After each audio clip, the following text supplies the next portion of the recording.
I think we're ready to go. So our final talk today is by Prof. Brüstle from Bishop's University and the Université de Sherbrooke. And his title is Labeling Chains of Torsion Classes. So thank you for the invitation to speak at this workshop, and thanks for the organizers of the workshop and the whole semester at the Isaac Newton Institute.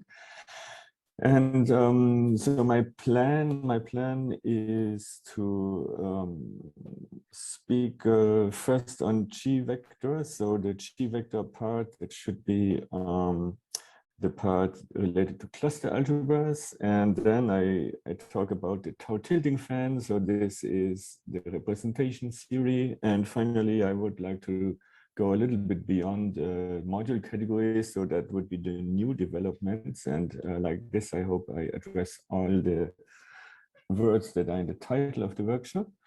So let's go. Start with G vectors.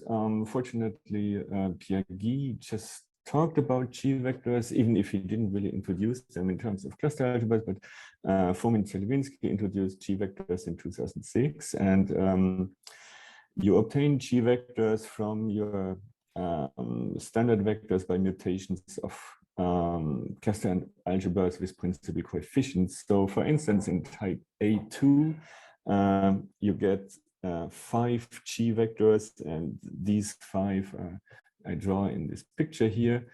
And the G vectors, you can use them to define what is called a G vector fan. So you use the rays which are defined by the G vectors, and you need to group together certain G vectors in order to form cones, and the cones correspond to the clusters. Yeah. Now unfortunately I do not really see the audience from my point of view. So at this point you should be kind of disappointed, like, oh, again A2, you have seen this a million times, right? You agree with me? And can we do a little bit better? So what is the next larger what's the next larger cluster algebra in terms of G vectors? Which cluster algebra would give me like more G vectors? What do you suggest? B2. B2. Okay, very good. Who said B2? I cannot teach you when I'm not in the room. Somebody was suggesting B2. That's correct? Yes. Okay, very good. So B2 would somebody would force me to consider something like that. This is good. Yeah. So this is perfect. So B2 is a wonderful type of a cluster algebra, and if you do that, you would increase your number of G vectors. You introduce exactly one new G vector. That's why we do it. I mean, we could do A3, but you have seen A3 also so often. So let's do B2. This is a wonderful example. So if you do B2, then you would introduce exactly one new G vector,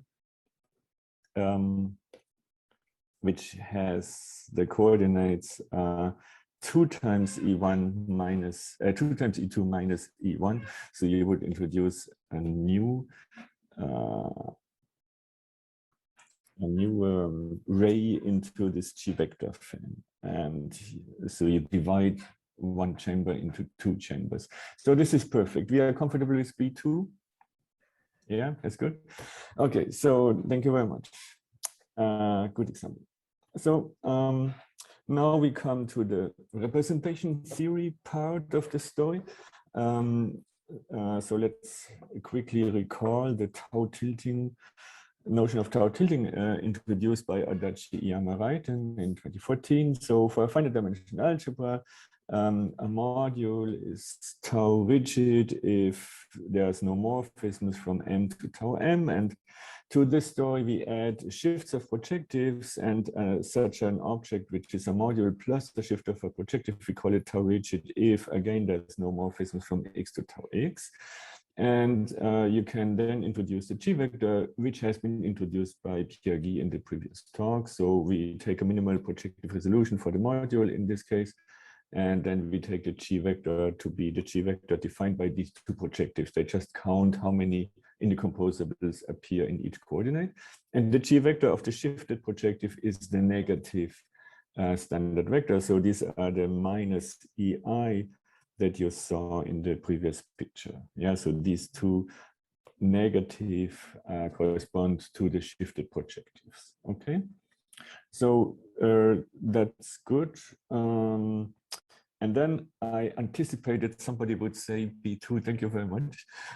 So I prepared my representation theory version now of the G vector fan of the type B2, and I like to do that using what guys Leclerc and Schröer are suggesting. They suggest you attach a little loop with square 0 to your A2 quiver. You could go in different ways. I mean, you could consider valued quivers or species and develop your theory there. But for now, I tried to follow what guys Leclerc Schröer suggest us. So we look at the Ausländerreiten quiver of that algebra. And in that Ausländerreiten quiver, you find 4 tau rigid indecomposables, the 2 projectives and the 2 injectives. Okay, so these 4 give me 4 G vectors. We add the 2 shifted projectives, so we do get exactly 6 rigid indecomposables, and for instance, if I look at I1, the first injective, then the projective resolution of I1, you see here that you're gonna need 2 copies of P2. So I have 2 copies of P2 as first term in the projective resolution, and the kernel is P1. So really the G vector is 2 times E2 minus E1. So that gives me exactly the additional G vector that we were looking for, right? So we get the type B2 G vector fan from this particular algebra. That's very good. Yeah. Everything fine? Good. So those G vectors by Demone, Iyama, and Hasso in 2017, the G vectors define a polyhedral fan. The rays correspond to G vectors of indecomposable tau rigids, and the cones are given by tau rigid objects. In particular, the maximal cones, the chambers, correspond to maximal tau rigid, which are called tau tilting objects. So there's a nice polyhedral fan associated with that structure. And Adachi Yamaraiten showed that there's a bijection between the chambers, so the tau tilting objects, and functorally finite torsion classes for any algebra A. And this bijection goes like the object M plus the shifted projective you map onto the torsion class generated by M, by the module. So for instance, A goes to generate your everything, and the shift of all projectives, the shift of A produces you nothing. Yeah, you throw away, you disregard this shifted projective part. So you can describe the chambers in that fan either by tau tilting objects or by functorally finite torsion classes. And this is a bit in the background of what we are doing here. So now I start with the second part, and the second part is called labeling the tau tilting fan. And now I really go to a meeting in Oberwolfach at the Mathematische Forschungsinstitut in 2017. And you know the system in Oberwolfach, every participant is supposed to propose, hey, I can talk about this subject to the organizers, and it's not clear at the beginning who will get the talk. And you, Thomas, proposed to talk about joint work with David Speyer on the G vector fan that can be realized using King's stability condition as the stability cone complex. Yeah, and I was proposing to the organizers at Oberwolfach that I can report about joint work with David Smith and Hippolyto Treffinger that we can show the G vector fan can be realized as the stability cone complex. That's exciting, isn't it? And so the organizers gave both of us a chance to speak. So we presented parallel, one after the other, our results. And that's what I want to tell you today. I want to summarize this for now. So let me come back a little bit to a paper by Baumann, Kamnitzer, Tingley. They say that, okay, so no, first let me go back to the notion of zeta stability. King introduced zeta stability for linear forms. Yeah, a module would be semi-stable if the linear form evaluates at 0, and for all submodules it evaluates to values small equal to 0. But we want to really overlay the G vector fan and the stability space. So I really want to talk about honest vectors in Rn zeta. And I associate with this vector the linear form, which is just dot product with zeta, which I evaluate then at dimension vector of modules. So my stability space is really honestly living in the same space as the G vector fan. And I would like to mention a paper by Baumann, Kamnitzer, and Tingley. For any zeta in Rn, they construct T zeta all modules where the linear form associated to zeta evaluates greater equal 0 for every quotient of M. And they show this is a torsion class. Yeah. So they show you get torsion classes from zetas. You get torsion classes from points in Rn, from points in the G vector fan. So every point in the G vector fan, where's my G vector fan? Every point here, every zeta here would define me a torsion class. And torsion classes, we just said torsion classes, factorially finite ones, they label the chambers of the G vector fan. So that's the basic situation we are in. And we show them that, and this is the theorem which was presented in both of our talks, you Thomas and Mike, that assume we have a tau tilting object. So this tau tilting object defines a chamber in the G vector fan. Let's take a zeta which lies in that very chamber. So let's take a zeta inside the chamber, really in the inside, in the interior of the chamber. Then let's apply this Baumann-Kamnitzer-Tingley construction of a torsion class. And we do get the same torsion class that labels that same chamber. Yeah, that's the result. To be really, really honest, with Hippolito and myself, we were not aware of the Baumann-Kamnitzer-Tingley result.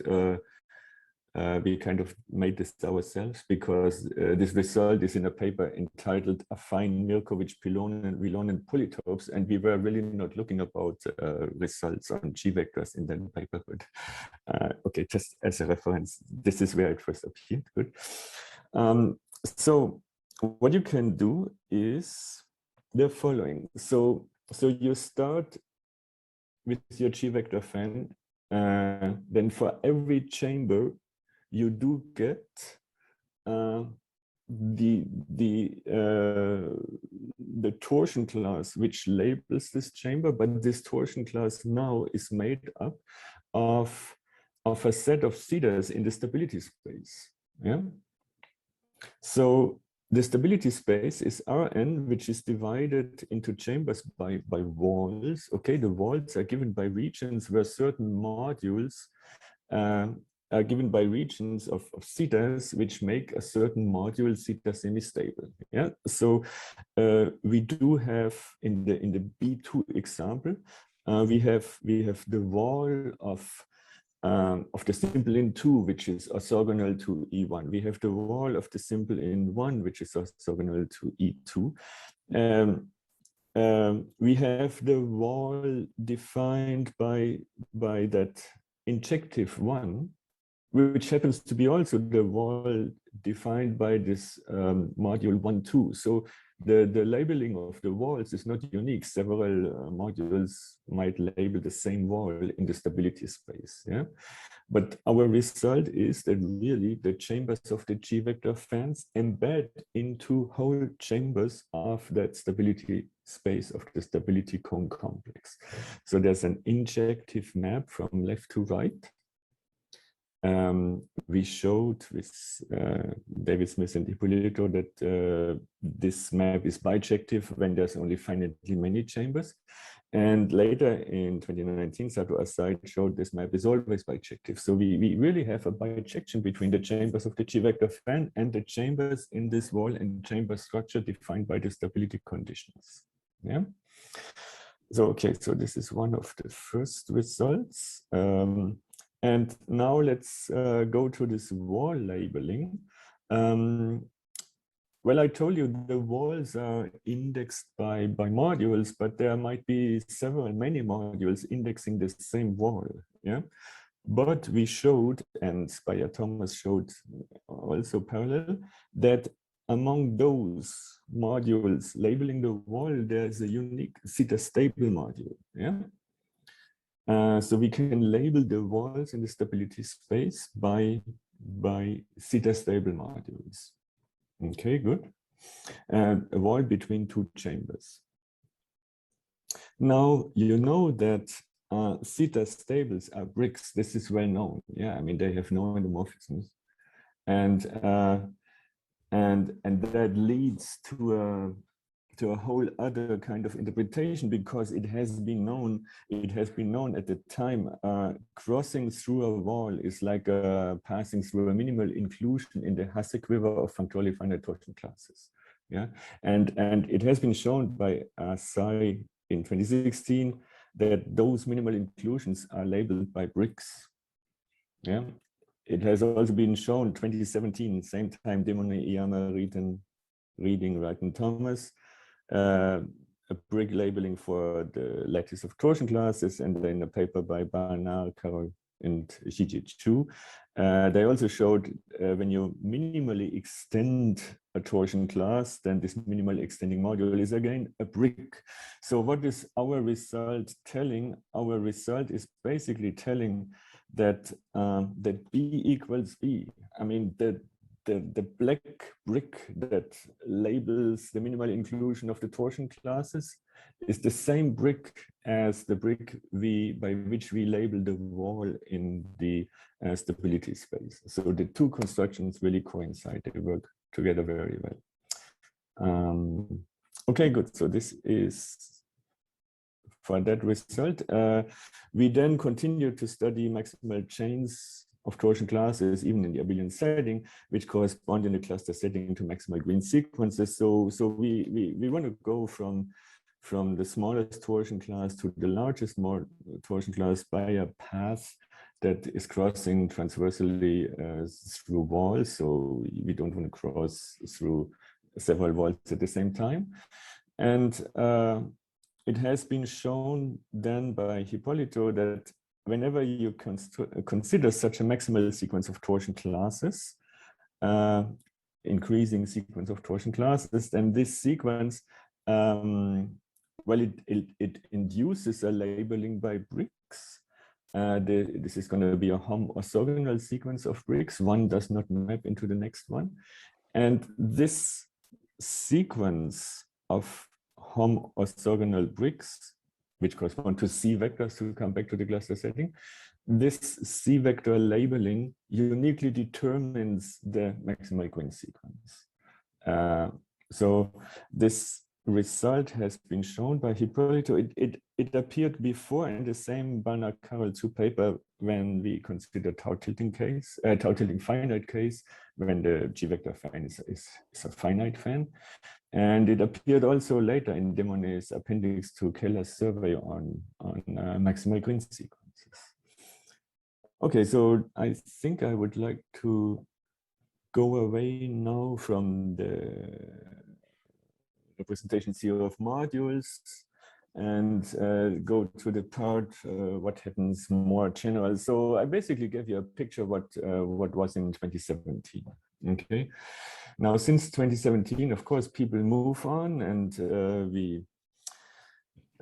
we go through the pandemic and people have a lot of time, and it appears that we don't study only module categories or graph category.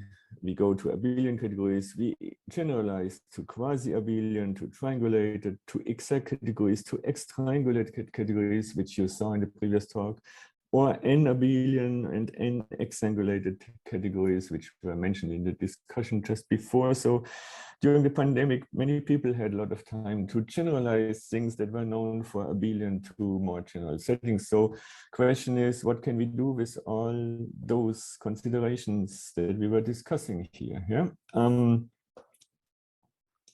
In the abelian setting, Rudakov defined the notion of stability. Bauman, Kamnitzer, Tingley work in abelian setting, and with David and Hippolyto, we study chains of torsion classes in that setting. So abelian is pretty much done. This is good. Let's move on to the quasi-abelian or triangulated situation. Tom Bridgeland has a number of papers where he studies stability in triangulated category setting, and also stability in torsion classes for quasi-abelian categories, which appear naturally in his slicings of the stability space. Also, Aran Tatar showed, sorry, I erased him instead to highlight, he showed in 2020, he studied chains of torsion classes. So the things are moving on now towards a setting which is no longer abelian, but quasi-abelian, okay. We can, how do you define in the quasi-abelian setting, how do you define a torsion class or a torsion pair? Yeah, so for a quasi-abelian category, a pair of full subcategories is a torsion pair if there's no morphism from T to F, and every object M is sandwiched in a short exact sequence between a torsion object and a torsion-free object. So this is just the way it can be defined for abelian categories. You can give the same definition for quasi-abelian categories. And then Aran showed that you can, for quasi-abelian categories, you can characterize this also as you can do it for abelian categories, that F is the right home orthogonal of T and T is the left home orthogonal of F. So that works very well in this setting. Good. Now, what about the lower, more general cases here, exact categories, X-triangulated categories? So as we have just learned from Piaget, exact or X-triangulated categories given not only by the datum of a category, it's given by the datum of a category equipped with a choice of certain triangles or short exact sequences, or in general equipped with some bifunctor E. Yeah, so that shows you that this theorem, which holds true for quasi-abelian, cannot be true in the more general settings of exact or X-triangulated, because the right-hand side expression of the theorem does not see the additional structure. Yeah, this sees only hom, this sees only the additive category A. So this characterization is certainly not valid in the more general setting. So what can we do in the more general setting? Well, we take the version which works for the abelian case already. So there's a recent definition by Hei-Hoon Chu, where they define a torsion pair to be given by a pair of frequent subcategories such that T does not map into F. And for every object M, there is a conflation given by the bifunctor E, which with first term in T and last term in F. Yeah. So now you can define a notion of torsion pair. So for example, if you take the trivial X-triangulated structure 0, the trivial structure means those conflations are always split exact.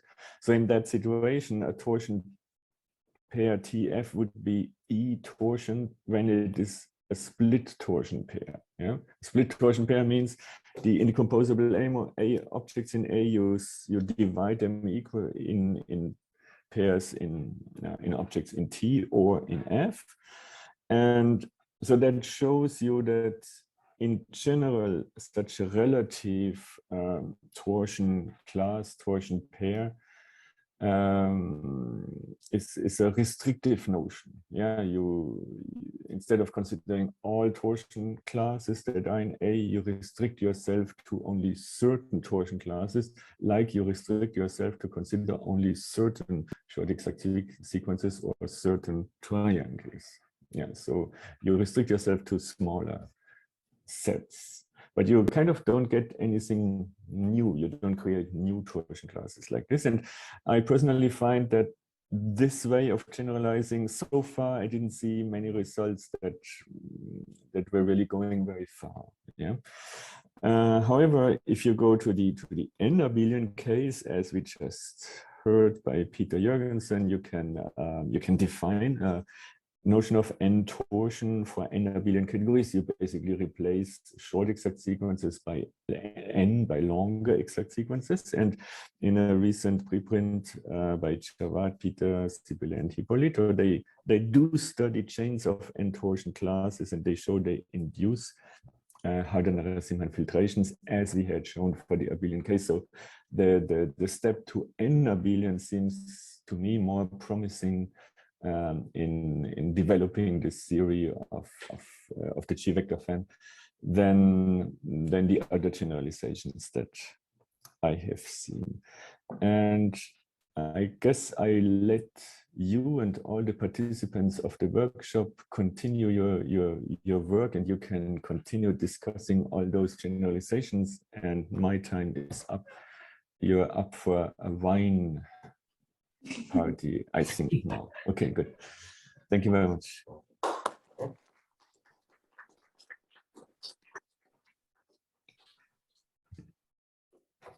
Thank you very much, Thomas. Let's open up to questions, and I think we have one comment already from Nathan Reading. Do you want to say something, Nathan?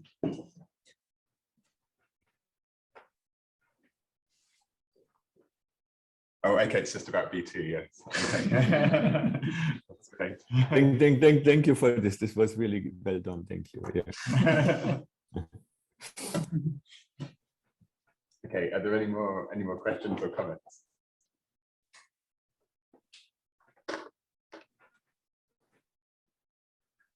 So I have a question, Thomas. Are we really starting to see applications of tau tilting theory and torsion classes to stability conditions?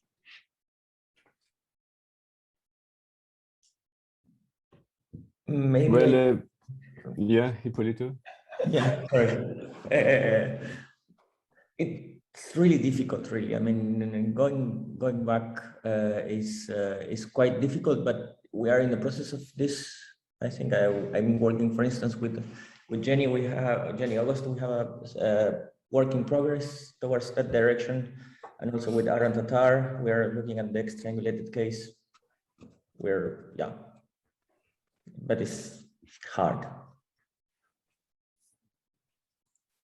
Thank you. Like this setup. Yeah. I personally see no. It's hard to generalize towards exact or X-triangulated setting. Yeah.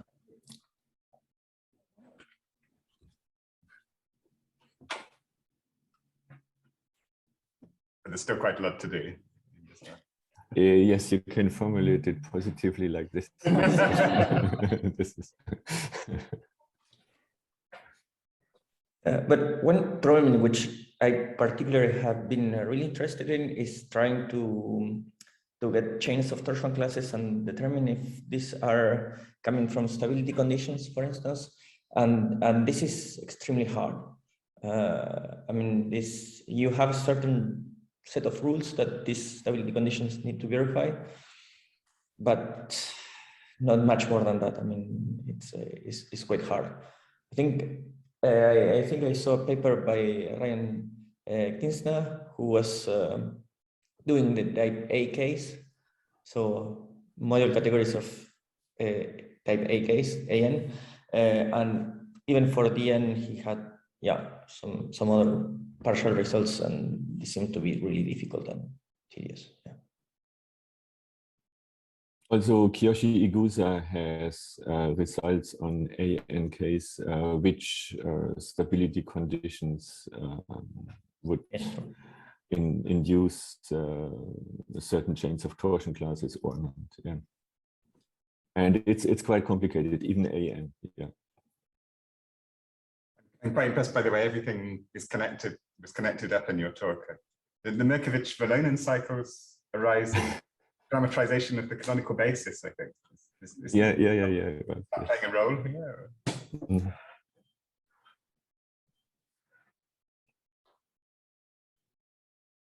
Okay, and any further questions?